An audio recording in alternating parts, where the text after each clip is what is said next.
There you go. All right, everyone, welcome. And Excellent. DG Ravi, take us away.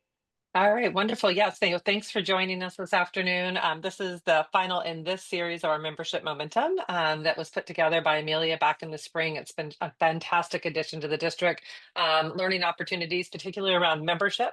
Amelia, as you know, is our immediate past district governor, still incredibly involved in so many positive ways to keep our district moving forward. Most importantly, she's helping me with new club development. So she's got a lot of ideas and clubs percolating along, but also helping with the strategic planning for the district. So we're incredibly fortunate to have her leadership and support ongoing here in 7610. With that, I will pass it to her. Awesome. Thank you so much, Ravi. Everybody who knows me, I guess y'all know me, Amelia Stansel, past district governor. And we started this series after last spring. We held our area membership roadshow where we went out to all 12 of our areas and held a summit, a mini membership summit. And when we got done, there was so much momentum percolating. We didn't want it to just die on the vine. So we said, let's keep the membership momentum going at least through the summer we've scheduled 5 virtual webinar series similar to this that were all interactive, and said, let's lay these out throughout those 5 months. And so this is our final one today, as we wrap up this series. But that doesn't mean the membership momentum ends. It means now it's up to our districts and our clubs in our district to be able to keep it rolling forward. So we're excited about today. And Robbie's going to introduce our speaker. Go ahead, Robbie. Absolutely. So we have Patrick Eakes with us today. I'll just say, as I've been coming up as an emerging leader and then into the district governor line, Patrick's been an incredibly inspiring force for all of us. He is the Rotary International Director 24-26. He has a really impressive background. Just quickly, he earned his master's degree in mechanical engineering at North Carolina University. He's operated his own custom metal manufacturing business for the past 29 years. He has an incredible Rotary resume. I won't go into all of the things, but I like the fact that he's the past president of the U.S.-Canada Golfing Fellowship of Rotarians. Who knew? And many other accolades on his journey to becoming his current role of Rotary International Director. He's married to Kristen. They have 2 children. I've loved hearing his stories over the years of parenting, running a business, and being a very involved Rotarian, proving that you can do all things and do them well.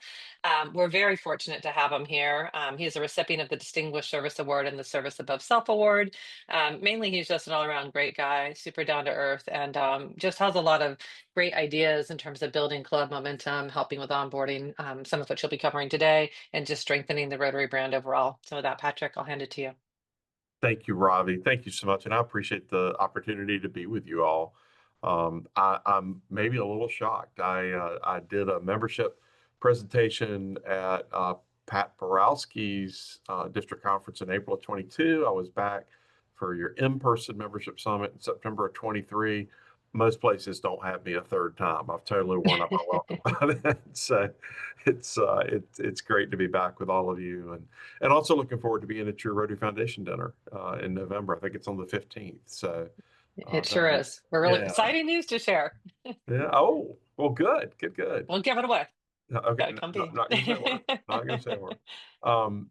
So yeah, so the topic I'm going to cover today is onboarding, which I think is just so critical to our Rotary, our membership efforts, and obviously our desire when we go through the process of bringing someone into Rotary, we obviously want to keep them, and that onboarding is so critical. I mean, any of us who's ever had a new job, we know about that first impression, and we show up and wanting to feel welcome, wanting to feel like we belong, like we know what it's all about. So I'm going to just talk about some ideas.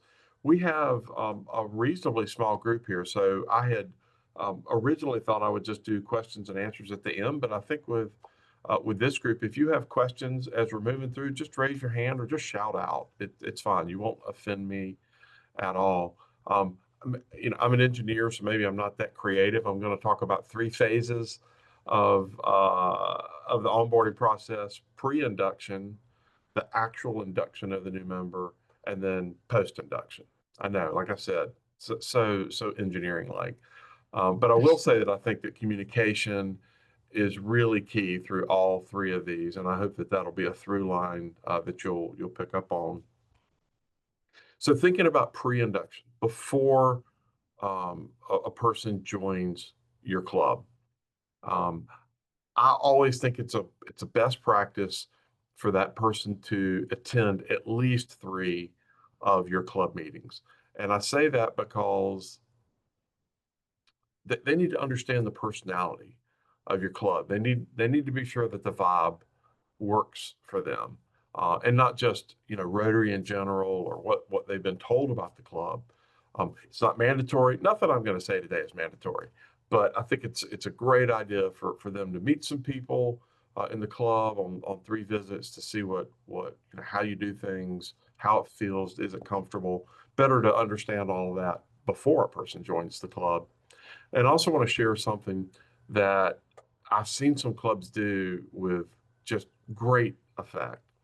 And that is after a person joins, who's identified as a prospect, prospective member. I know some clubs that will have not only the host, but will have two other members reach out and make contact to that prospect and to say, hey, it was great that you came to our meeting. We're really excited about that. If you have any questions, I'd love to answer those. And I hope we get to see you again in a meeting. Just a welcoming step that goes beyond the host who's made the initial invitation to come to the meeting. If you get that point of contact, I will tell you, if I were a prospect and I'd shaken hands with someone in a meeting, that person took the time to call me, it would knock my socks off and it would tell me a lot about that club. Additionally, and again, a lot of this has to do with communications. I think understanding what the expectations of that prospective member are. Are they looking to generate a bunch of business? Are they looking for service opportunities? Are they looking to make friends?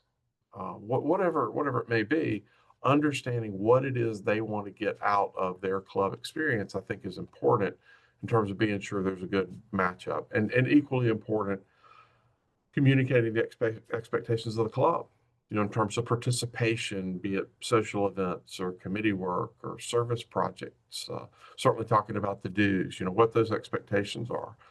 I personally, every member who I sponsor into Rotary, and at this point it's about 35 members, we have lunch for about 90 minutes before the application goes in, because I want to be sure that we talk about all the ins and outs and what they want to get out of it. And I've had some prospective members basically interview me. They wanted to be sure we had enough service opportunities to feed their appetite for service.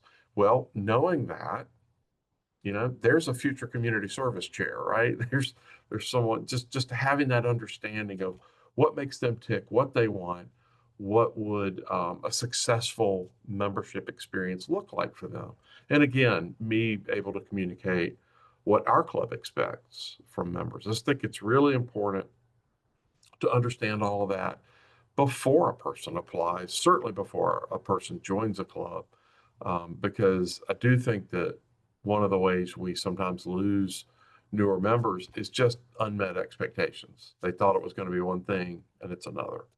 And I have been in situations where at the conclusion of that lunch, I've thought, you know what, I want to introduce you to a couple of other clubs just to take a look and see if they might be a slightly better fit. Usually not, but occasionally so. And I'm much more interested in a person finding the right fit and being a long-term Rotarian than just trying to pad numbers in our club. Club orientation is really important. Some clubs do it after induction. Some clubs do it day of. Some clubs do it before, maybe a week before. I tend to think before is better. Again, expectations, understanding all of that, I think is really important. But I think a good club orientation will typically have some history of the club, whether it's a 10-year-old club or a 100-year-old club. The importance that that club holds in the community, what the club has accomplished. I mean, it could be, what, we're doing reading programs at the school that has the most children in need.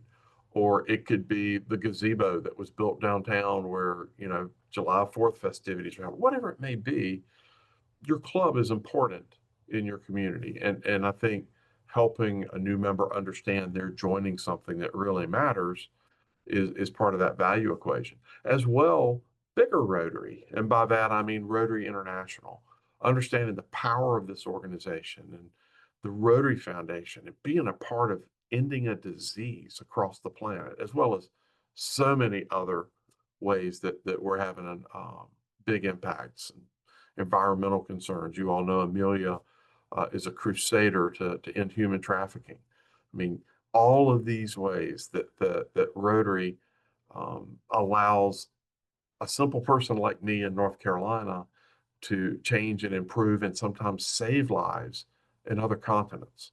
I think that's powerful for a person who's coming into Rotary to understand that. Certainly, any special focus areas of your clubs, if you know if local literacy is important or feeding the hungry is important, those types of things.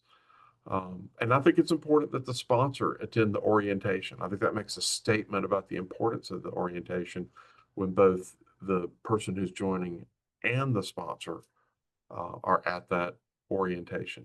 So maybe I'll just pause and take a breath there and see if you all have any questions or ideas about before the induction, what that looks like. We have somebody raising their hand. So Michael, if you want to Yes, go. Michael, please go right ahead and hop off of mute first. Michael, you're on mute.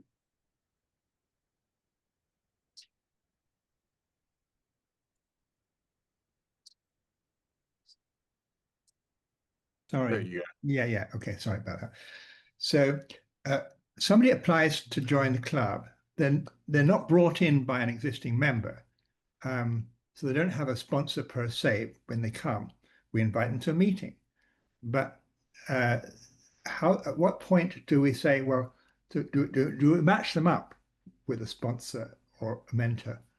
I At think what you point? should. I I think you mean, should. I think the mentorship and the guidance for all these steps I've just been talking about is really important. Otherwise, the person's not right. going to really It is understand. important. It's a question of exactly when, because somebody comes to our meeting, they come to a meeting, and should we match them up with somebody at the first meeting to walk them through the process? Well, if you truly have and I see this sometimes, people just walk in the door and Yeah. they're new to town, they've heard about Rotary. I think it's fine for a club membership chair or a president or whoever is designated to do this to sit with the person, talk to the Mm, person, get to know the person, and then at that point make an assignment based on what would be a good pairing. You know, yeah. if the person's, oh wow, I'm here for community service, get them paired up with someone who's active in service. Yeah. Makes sense. Yeah. I see Pat Borowski has joined. I invoked your name earlier in the call, Pat. You'll have to find out later or watch the recording to see what I said. Any other questions? I'm sorry, we're on vacation, so it was kind of hard getting connected. You know what? I appreciate that you took time for this when you're on vacation. So It's important for our club. It's important. now, I just mentioned that I was at your district conference and spent some time presenting on membership while I was there. So Amelia, yes. So I was going to ask, so I have the joy this year of also being our club membership chair. And so get to wear double hats in this one here. We do a Discover Rotary. So before they become a member, so kind of here's who we are, big Rotary, like we follow the Discover Rotary program that that Sandy Olson put out there. When should we then do this orientation? Should that be in the first month? It shouldn't, like, if, I mean, we did one last week. If somebody Discover Rotary last week, we're going to vote on them this week because they filled out the application through DACDB in the first like 24 hours after, which is awesome. How soon after should we then do that orientation? Should we do it as a cohort? Like, what's that look like best practice Yeah, wise? I think Discover Rotary can serve as a really good orientation. I mean, typically they're covering those very things I was just talking about, Yeah. history of Rotary, big Rotary, what you're doing in the community. In a case like that, maybe what makes sense is, depending on the size of your club, is maybe quarterly you get the newer members together, and you know, at a time when they all can attend, touch base with them, see how things are going in the club, see if they have any questions, that type of thing. But I do think a Discover Rotary or a Rotary Information Hour, as it's called sometimes, those are essentially the same kind of content as an orientation. Okay. Yeah. Thank you. Mm-hmm. And Patrick, you partially answered my question about who should attend, how long should the orientation be? We do it like before the induction. Mm-hmm. So keeping that in mind, what's your idea of the best way to do that? I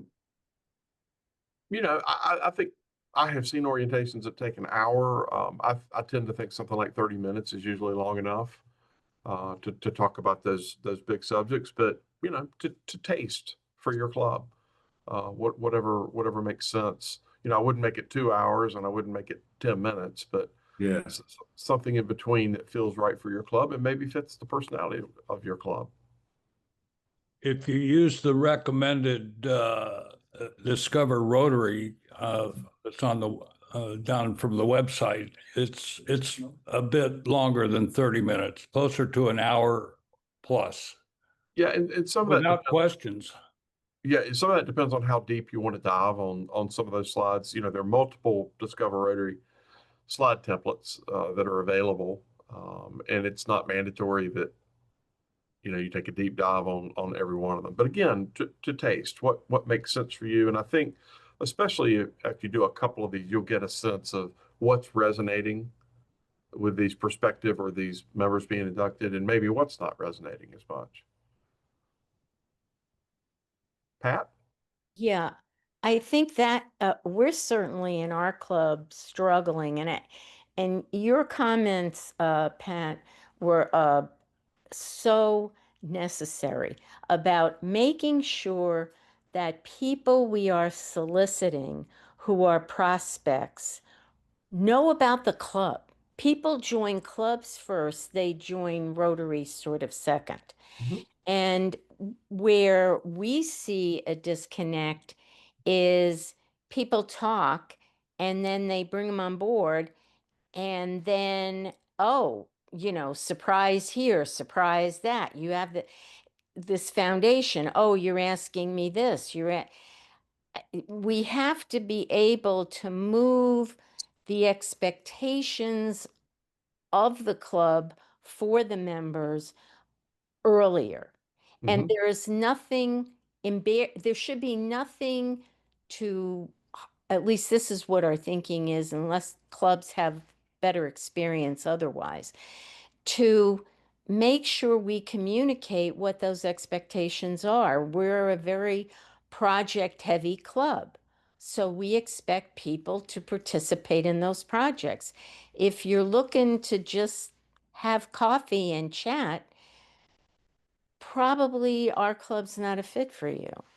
Yeah, I think it's critical. I really do. I mean, what's the point of all the effort and the expense to bring somebody in only to find out it's not a good match?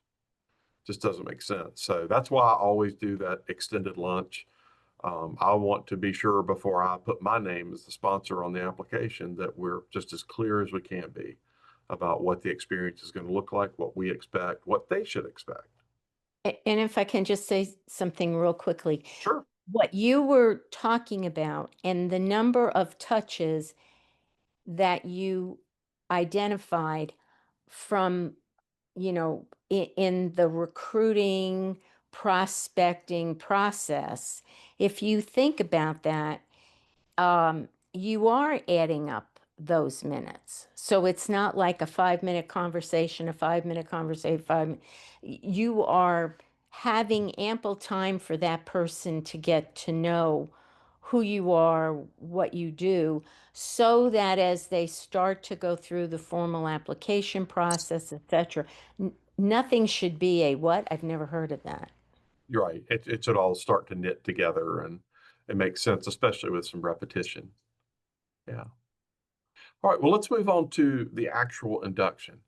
And you might be surprised that I think that this is one of 3 key phases, but I really do. I think it should be a big deal. I'm not saying you have to have trumpets and confetti and all of that, but I would encourage the new member to say, hey, please invite your family, invite your coworkers, invite your friends. This is a big deal. We think it's a big deal. And I often, I mean, I had a club ask me to put together a script for them because they wanted it to be a big deal. And I remember reaching back to a phrase that was used when I joined Rotary in February of 1998, way back in the last millennium. And I remember the president saying, Patrick Eakes, we welcome you as the newest Rotarian in the world. And I thought, whoa, that's kind of cool. So I included that in that script. I thought that's powerful. That's really cool, especially if you've done all of the pre-work with this person coming into Rotary, for them to understand they're joining something that is a powerful force in the local community and part of a big force around the world. And most clubs will present lapel pins or four-way test materials, a badge, all that type of thing. That's important too, but I think really welcoming them in a way that lets them know this is important. Have all the club members stand up and acknowledge them at the end. Um, I think it's great when a district officer can be a part of that. Nothing would make Ravi happier than when she's on an official visit for you to induct 3 or 4 new members. Absolutely. Yeah, I went to speak at a club in Hickory, North Carolina last year. I mean, I'm not the district governor, but they inducted 6 members that day just because they knew that their representative from the board of directors was there, and it thrilled me. It was great. So, Yeah. it could be assistant governor, district membership chair, but again, not required, but kind of cool when um, someone from outside the club is there to celebrate with them. But I would make it important, and I would schedule it, and I would be sure that the sponsor is there that day. And again, that people who are important in that new member's life are there to see that this is a big deal. You never know; you might even pick up another new member from them seeing the special moment that you create. Mm-hmm. Now, let's talk about after installation. Um, you all might be aware of this, but I'll say it just to be sure. We our new members are most at risk in the first 3 years. Generally, if we hold on to Rotarians for 3 years, and especially at the 5-year mark, they're pretty much lifers. Not to say they can't have a change in circumstance that would cause them to leave, but for the most part, if we can hold them those first 3 years, we're in really good shape. So I think it's important to get that new member into the swim of things really quickly. Some clubs use a red badge program. Some use a new member passport or just a simple checklist, but it's really just a series of steps to be sure that that new member gets engaged and starts getting woven into the fabric of the club. So things like attending a social event where they can talk to more members than just the ones they happen to be seated with at a meeting. And we know that sometimes we come running in late, we hit the buffet, we get our rotary chicken, and then we sit down and we've got, 4 minutes to talk to people in between bites. So a social event is a great way, especially for the sponsor, to be able to introduce that new member. Participating in a service event. And I always argue that most good service events are social events anyway. If I'm packing food for the local community, there's usually some music playing, there's some feet moving and some butts wiggling and all of that. People are having a good time. Um, Serving as a greeter at meetings, as the sponsor, be there with the new member, introduce them so that they can start meeting people in the club. And just as importantly, the legacy members, existing members, can meet them. Have them attend a board meeting so they see how the sausage gets made in the club, that it's not some mystery how these policies are made. And some people might or might not agree with this, but I think it's always a good idea to take them to another club so they can see what it's like to go visit another club as a Rotarian. It's good to see Rotary outside the 4 walls of your meeting, and that's a great way to do it, especially if you're in a community that has multiple clubs. I know it's not always totally convenient. I'm in a city with 9 clubs, so it's really easy, and I know some communities just have one, but if it's available, it's a great thing to do, and it might even encourage that new member when traveling to visit a club somewhere else in the world. I'm sure that Amelia has done that. I went to the Rotary Club of London when, I don't know, 2002, I think it was, where I very quickly figured out, yeah, I'd never get in this club. You know, I've got like the head of the British rail system to my left. I've got the head of a major pharmaceutical to my right. They inducted the Norwegian ambassador to the UK that day. And I'm like, yeah, I think I'm supposed to be at the kids' table. But it was still cool. I mean, I haven't been to too many Rotary meetings where they have wine on the table at lunch and waiters and tuxes with past appetizers and all that. So it's just by taking them to another meeting somewhere nearby, it may just help that comfort level for engaging in Rotary around the world or around the country when those opportunities arise. Do you remember And how I'll say, much you paid for that lunch? you know, I think it was 30, I think it was 30 pounds, and that was 2002. It's like 40 bucks. Yeah. So, yeah, it was, you know, but we were in London. You know, we knew we weren't going to get by on $3 a day for food. So. Yeah. The number one club in Chicago was a bit like that, actually. Rotary Right. One. Yeah, yeah. Yeah, I've never been there. I'd like to visit that club Yeah, I was there once. sometime. Was enough. And let me suggest that this doesn't have to just be the sponsor. I would pull those two members, those two additional members who I mentioned previously, who have made the phone call to the prospect, and have them be a part of onboarding this new member, getting them in the swim, so that they've got three mentors who are helping them really become part of the club. Now, I've got a few more tips for maybe after the first quarter or so, but I'll maybe stop here to hear any ideas or questions from you all. So when do we start getting them to RLI? Well, you know, that's a good point, Earl, and I should have included that in my list. I do think that the Rotary Leadership Institute, or Rotary Learning Institute, as some call it, is a great thing for newer members. It's a three-step process that focuses on three different experiences in Rotary. That would be maybe a good way to put it. And the figures that RLI touts is that people who come and at least go to part one of Rotary are much, much, much more likely to stay in the organization. It's another great form of engagement. So thank you, Earl. I knew I could count on another engineer to come through. Do you have any recommendation about when to raise the issue of fees? Do you do that at the first meeting, or? Oh, no. That's certainly part of the expectations of the club. So all the way back to that lunch I have before they join, certainly at some point during orientation or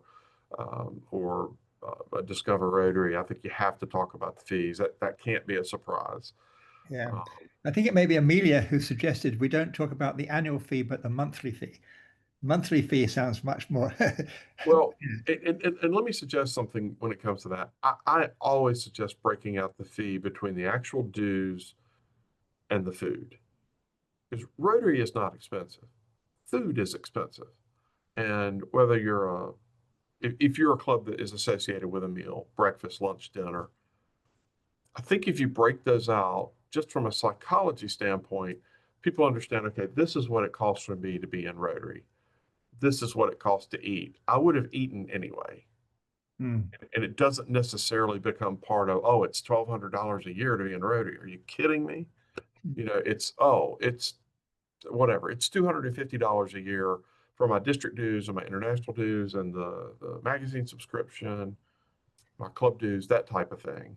That sounds more manageable. You know, my lunches at my club, I think, are up to $17 now. But when I go out to lunch, it's about what I'm paying anyway. So it doesn't feel like an added expense to me when I break those out.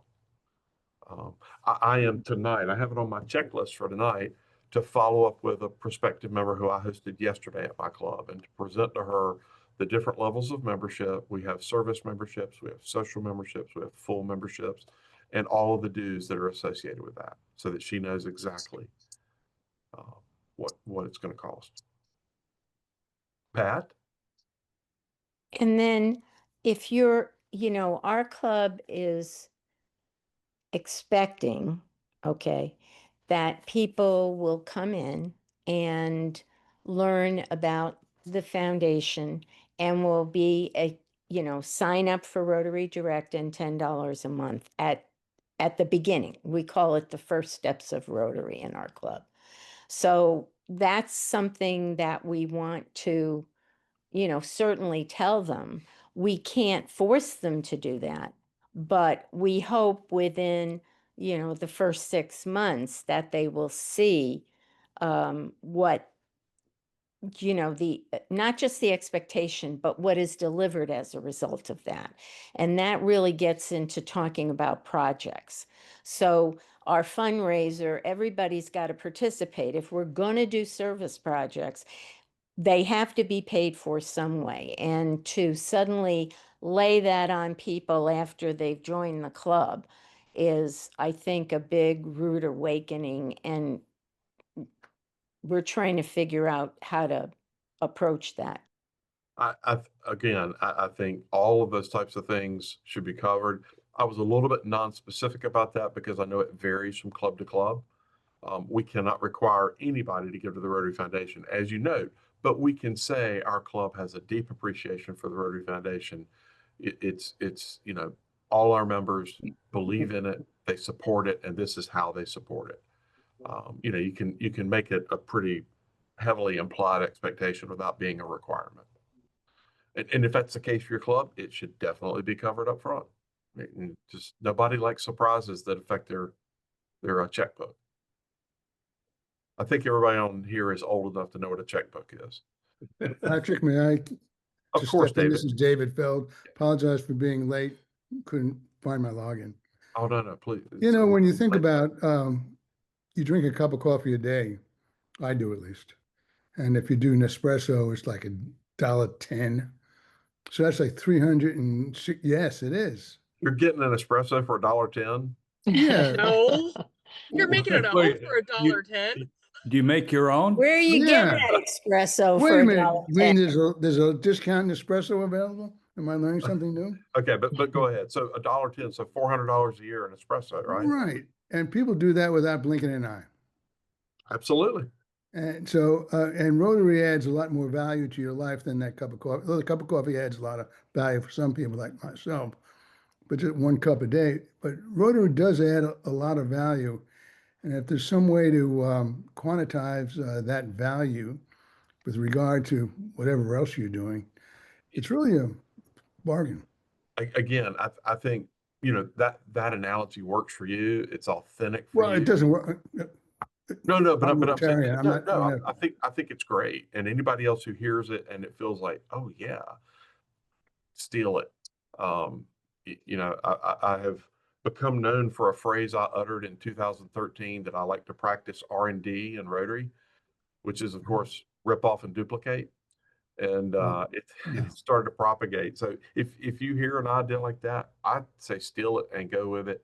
It makes perfect sense to me. $400 a year on espresso. I still think it's probably more like 1,500 for most of us. Oh, really? For you're going out to every day. Starbucks. I'm What's that? talking about a Okay. coffee machine at home. Okay. Even so, right? It even makes the point stronger. So Right. Pat, did I see like a finger go up? You did. Oh, it was Steve. Okay. You're All right under fine. Pat on my screen. So I got confused. I'm what? Yeah, Pat is right under you on my screen. So in the Hollywood Squares. All right. The other thing on our application, and I probably others, we ask people what their interests are, and we tell them what committees we have, and we ask them which ones they think they'd like to be part of. And it's if you can get that committee chairman to participate in these luncheons, get them interested in at least one facet of your club, whatever a small business or whatever committee they're interested in. Yeah. And it gives them an anchor. You ask, the club responds, right? This is what I'd like to do in the club. You respond, and you clear that pathway for them. Yeah, well, if you can get the committee chairman to not necessarily be the sponsor, but at least meet them before and give them, here's what we're doing. Come join us on our next event, kind of thing. Everything I'm hearing here are great ideas. You understand this. It's about engaging that member. It's about being sure that expectations are clear, communications are clear, and engaging that member. We all like to be a part of something, right? Where we feel welcome. So I think that's great. So I want to move on to one last tip. So maybe a little bit later in that first year, I know some clubs that do this, and I think it's just genius. Once a year, they take all the members who have joined in the previous year. So they've been in the club anywhere from a month to a year. They bring them together and say, we want you to design and select, plan, promote, and lead a new service project for our club. Some great stuff happens out of that. Mm. One, your club's going to reach a new part of the community that you weren't reaching before. Two, you're going to bond this group together as a cohort. They're going to work together for something that they own. Three, the people who've been in the club for a while are going to say, wow, these new members are really bringing value to our club. This is so cool. The first time I heard about it, I thought it was genius. And I can't imagine that wouldn't have really good long-term ramifications for those newer members who have come in. They have brought real value. They've been seen in that light, and they've done it together. I mean, I can still tell you who joined my club right before me and right after me because we're really good friends.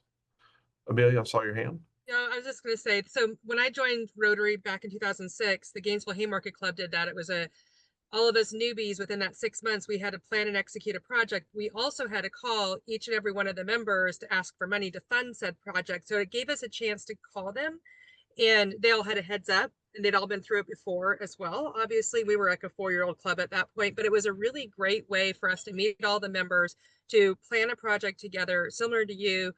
I remember everybody that was in my cohort. I know the project, like I still have a connection back to that organization because we did this project together. So Yeah. it is such a great way to be able to do it. That's a great reminder.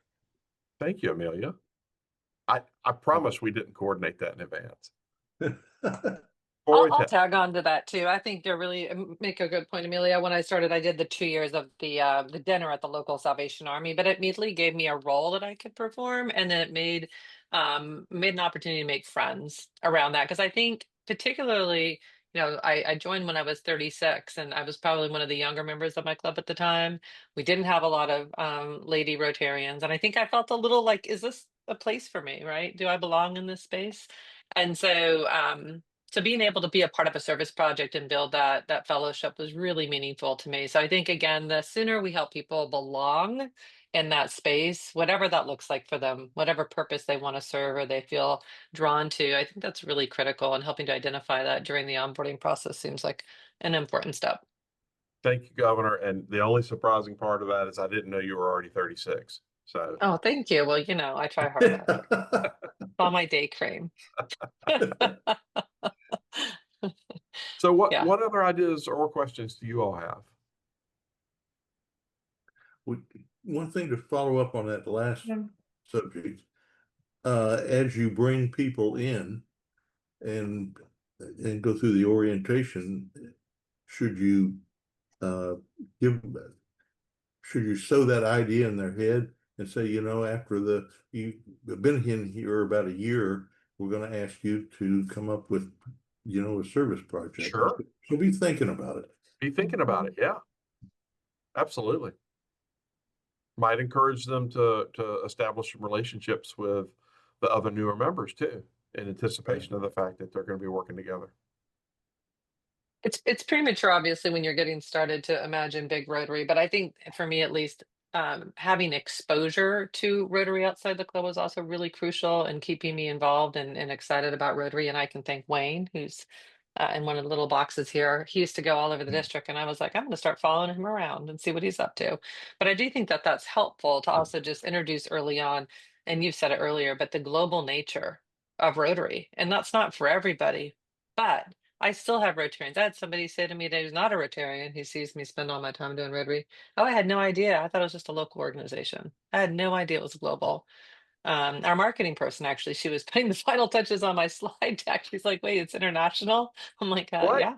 It's right there in the name and Yeah, I got a everything. million members. So, so I again, just I think people are surprised, right? They don't always Yeah. recognize that it's not just a local club. It's But when you tell yeah. people that we're in more countries than the United Nations, they go, Yes, what? that it's the suspect that biggest nonprofit on the planet. many people who join may have already in their head some project they want to do. I mean, I joined because I wanted to do an international project, and I found that Rotary does international projects. That's why I joined, and I already had a step in there. But maybe many people, when they join, they may already think, "Oh, I'd like to join so I can get on with this particular social project or international or whatever." Yeah. Well, one of my last tips was going to be that I think it's a good idea, maybe at a quarter, maybe 6 months in, but probably 3 months in, just have a mini check-in. You know, how is this going? Are you starting to see the possibilities for you? So if a person has come, kind of preloaded, I know what I want to do. Hopefully it's come out before, but if not, let's have that intentional conversation and have that opportunity to talk about that. There's a woman in my club who will be governor for us next year. She'll be Peter's classmate named Karen Pollard, and I think Amelia knows her and Ravi may know her. But we have Thirsty Thursday every Thursday night. We get together for a social event, and there's kind of an ice storm going on, and she and I were the only two who showed up. So we're sitting in the Lowe's Foods beer garden having a beer. Really smart when you're going to go drive on the ice. But she said, I'm about to climb Mount Kilimanjaro and raising money for this particular cause. And I said, Karen, our club has a foundation, and I'm pretty sure we would, you're doing that, we would get behind you on this. And we ended up becoming the major sponsor of this climb and the not-for-profit and the program that was being established out of what was raised. And she came out to me later. She's like, I had no idea. I was like, well, I'm glad it was just the two of us sitting there having a beer, talking about what you wanted to do, what you were doing anyway, really, and just able to kind of link that together. I think she had been in the club 60 days at that point. And it turned out to be monumental for her. She's now going to be district governor. She's been in Rotary 7 years, I think. So you just never know when you intentionally initiate that conversation. You might find out about hopes, dreams, activities, synergies that are possible. That's awesome. Thank you so much, Patrick. As we kind of wrap up, I do have a couple of announcements still to make, but I want to say, first of all, everybody give a big clap for Patrick. That was fantastic, and it's why we saved the best for last with having you be our program today. Thank you so much for that. I do have a quick little at the end to keep our membership momentum going. Out on our YouTube page. This will be out there by the end of the week. Dave Borowski posts them all for us. You can see the other 4 out there that came before, talking about how to start new clubs and some of the tips that some of our large, medium, small clubs have had over the years to be able to start new clubs. We've had one on Discover Rotary. We've had Patrick Longano come and talk about both Ignite, but also the new club creations for starting new clubs. And then also Ron Pierce, who is in my class as district governor, talking about turning clubs around and how do you re-engage members and how do you get that mojo back? Because some of our clubs lost the mojo a little bit during COVID and are still struggling to get it back. So there's those are all out there on our YouTube channel. Also coming up in October 3rd to the 5th in Washington, D.C. is our district conference.